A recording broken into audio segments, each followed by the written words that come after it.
bagal daw kanya yung mga pamilya ngayong araw ay magpapaka-Amazon na muna ako sa paglilinis. Ay, napansin nyo ba ang kurtina namin sa aming mga kwarto ay dapat talagang pansinin mo. Dahil kapansin-pansin naman talaga ang ganda nito. Ito nga pala ay semi-blackout detachable ring for window or door curtain. So kahit anong gawin mo sa loob ay hindi nga ganong mapapansin. Depende na lang kapag lumakas ang hangin. Ang size pala nito ay 140 by 210 cm.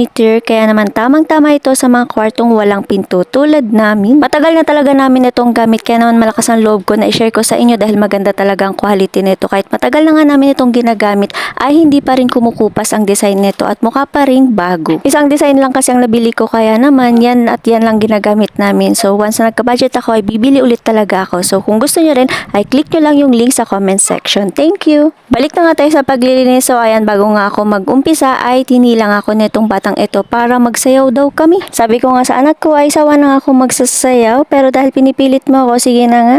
Tugs, tugs, tugs, tugs, tugs, tugs. Char! Tama na nga yung kalokohan na yan at napapahiya na naman ako.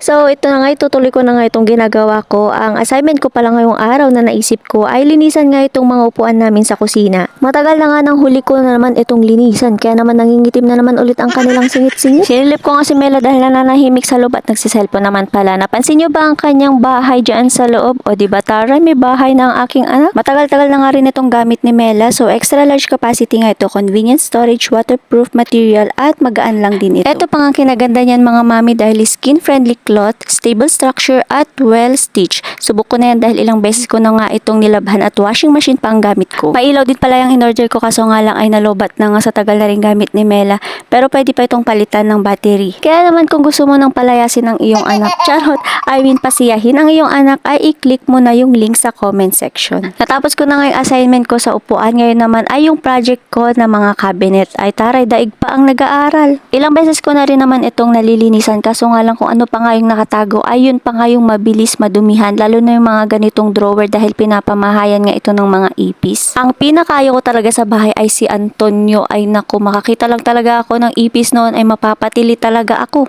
Ito nga lang yung nagpapakilig sa akin na hanggang ngayon ay napapatili talaga ako. At isa pa nga sa problema ko dito ay ang bilis talaga ng anay na kuday. Kahit 1 week ka lang na hindi maglinis ay siguradong mag-uumpisa ulit yung mga anay dyan. Ewan ko ba kung saan nanggagaling yung mga yan? Sa lahat ng cabinet na ito, yung maliit na yan, ang hindi ko talaga ganong nakalkal mula noon. Dahil takot nga akong sumuksok malalim kasi yan at alam kong maraming ipis sa loob at hindi ko kayang harapin. Sa ilang taon ko nakatira dito, ngayon nga lang naipon yung confident ko. Kaya naman ngayong araw ay lilinisan ko na talaga ito. Papasilip ko nga itsura yan o diba pati yung mga kaldero dyan na napakatagal na nga ay kinalawang na sa sobrang tagal na nakastack at ayan ang itsura. Dahil napakaraming Antonio, nakakaloka. Hindi ko nga na video dahil nakailang sigaw at tili talaga ako sa pagpatay sa mga ipis na yan. Iniisip ko na nga lang na once na natapos ko na talaga ito ay gagaan talagang loob ko dahil malilinisan ko na itong mga cabinet sa kusina.